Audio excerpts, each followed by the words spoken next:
Okay, first I'm going to gather all my equipment, making sure everything is ready. Okay, knock knock. Hi, my name is Bianca, and I'm going to be your nurse for today. I'm going to perform hand hygiene, ensure patient privacy, and go ahead and don my gloves. Okay, can you please tell me your name and your date of birth?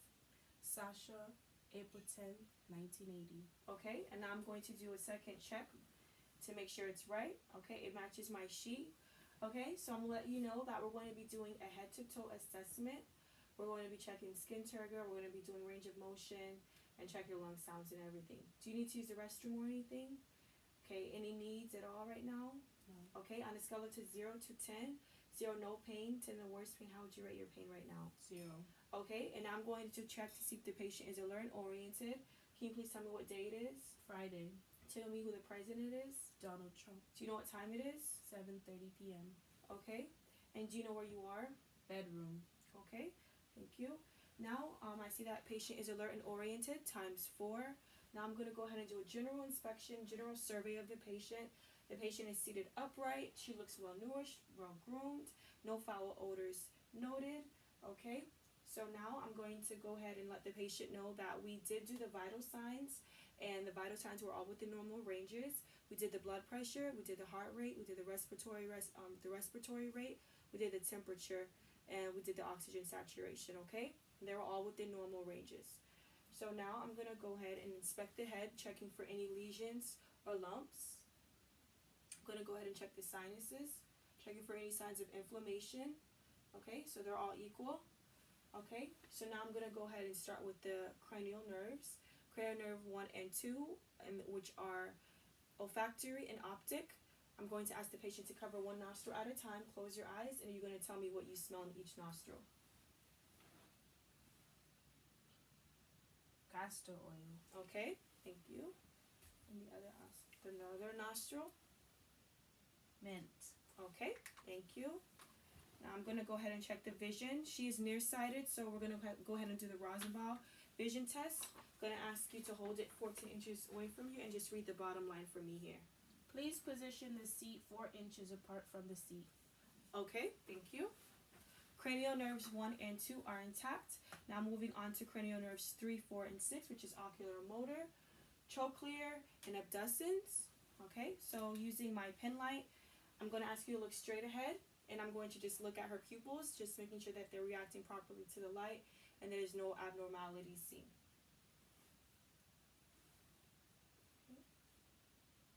Okay, checking for accommodation, just look at the pen. Okay, thank you. Now I'm going to ask that you follow the pen.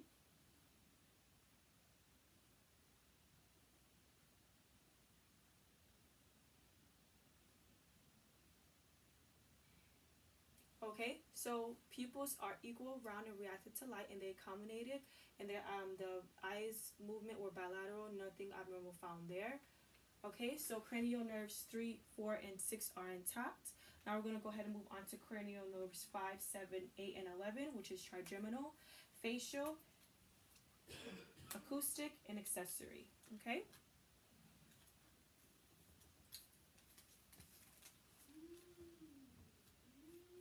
Alright, so first I'm going to ask you to clench your teeth for me. Alright, to feel the facial muscles. Nothing abnormal found. Okay, now I'm going to ask you to close your eyes and tell me if you feel a soft or hard object on your cheek. And where? Soft left cheek. Sharp chin. Okay, thank you. Moving on to cranial nerve number 7, I want you to go ahead and smile for me. Okay, frown. Wrinkle your eyebrows, wrinkle your forehead, pout your cheeks, puff out your cheeks, pierce your lips. Okay, gonna go ahead and move on to the acoustic, which is the hearing. We're going to do the whisper test. I'm going to whisper in each ear, and the patient's going to tell me what she hears. Cat. Dog. Okay, so you're gonna go ahead and move on to cranial nerve 11. I'm gonna ask the patient to shrug your shoulders. Okay, now I'm gonna ask you to move your head side to side. Okay, so cranial nerves 5, 7, 8, and 11 are intact. No abnormalities found. Now I'm going to go ahead and move on to cranial nerves 9, 10, and 12, which is glossopharyngeal, vagus, and hypoglossal. And that's going to be assessing the tongue strength and movement. Okay, so using my tongue depressor, I'm going to ask you to open your mouth. Ah. Okay. Stick your tongue out for me. Move side to side, up and down. Okay. Okay, let me just see the inside. I don't see any thrush, any abnormal things going on. The color is fine in there. All right. Now I'm going to go ahead and ask the patient to swallow, and I'm going to assess her lymph nodes. Okay. Swallow. Going to go behind the jawline, behind the neck, by the clavicle. Just go all the way down. I don't feel any lumps or anything like that. All right. Now I'm going to go ahead and auscultate for the carotid artery using my bell, and I'm going to ask the patient to hold her breath in each, and I'm going to do one at a time, checking for any bruit or negative sounds. Breathe. Hold your breath. Okay. Hold your breath. Okay. No bruit sounds noted. All right. So I'm going to go ahead and move down. Okay. We're going to first check the skin. We're going to start with the, we're going to let her know that cranial nerves 9, 10, and 12 are intact. Now we're going to go ahead and start with the upper extremity. Okay, first I'm going to check the skin for temperature, moisture. It's warm, it's dry, it's even. Okay, now I'm going to go ahead and see here. So after we do this, the skin, I'm going to go ahead and listen to the heart sounds, okay, and just make sure they're clear. We're going to do the S1, S2, all right. And when I do, I want you to hold your breath. We're going to do abdomen first, aortic, pulmonic, Erb's point, tricuspid, mitral. At the mitral, I'm going to count for 1 full minute the apical pulse. So I checked the apical pulse for 1 full minute, and it was within normal ranges. Okay, now I'm going to go ahead and do the 12 points on the anterior and the 16 on the back. And when I do the anterior, I'm going to make sure I'm avoiding the sternum, and on the back, I'm going to make sure I'm avoiding the clavicle. And I'm going to ask the patient to breathe in and out as I do each point. Okay, 1, 2,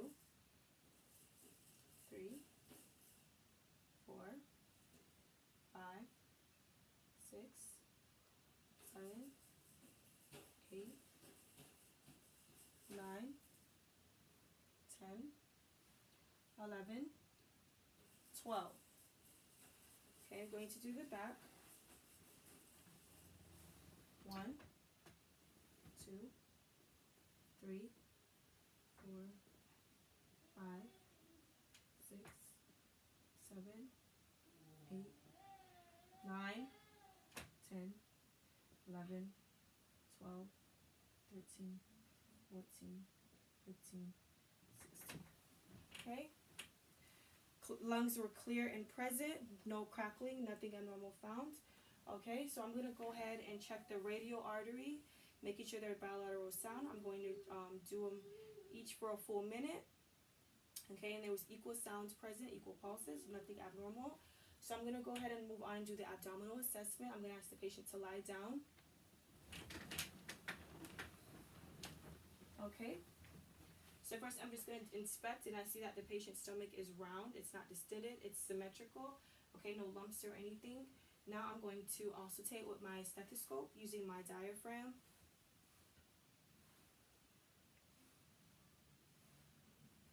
Okay, I'm going to do it for about 5 minutes for each quadrant. Okay, so right lower, right upper, left lower. Now I'm going to percuss, right lower, right upper, left lower. Now I'm going to lightly palpate, right lower, right upper, left lower. Okay, so bowel sounds are present, no abnormal sounds found. Now I'm going to go ahead and move on to the genital area. So for today's purpose, she's not going to remove her clothes. But I'm just going to assess to see if there's any tube feedings, any leakage, any foul odors. None of that is present. I'm also going to check for the femoral artery on both sides, and you can find that in the inguinal area, and you're going to count and hold it for count for 1 full minute, okay? So that's that. Now we're going to go ahead and start with the lower extremities. I'm going to go ahead and just assess the skin here as well, okay? And I see that it's even, no signs of edema, no swelling, warm temperature, dry, okay, nothing abnormal. All right, now I'm going to go ahead and do range of motion exercises. So I'm going to ask you to flex your knee up for me. Okay, good. To the side. Good. Okay, do the same thing for this. Okay, good. To the side. Okay, so she did abduction and abduction, and she flexed her knees and she put it to the side. Okay, good. Now I'm going to ask you to flex your legs for me. Okay, inward. Good. The other one. Push against me. Great. Okay. Now I'm going to check for the pulses. We're going to do the popliteal, which is behind the kneecap. I'm going to do one at a time for 1 full minute each, behind the kneecap. Okay, now I'm going to do the dorsalis pedis, which is on top of the foot, for 1 minute each.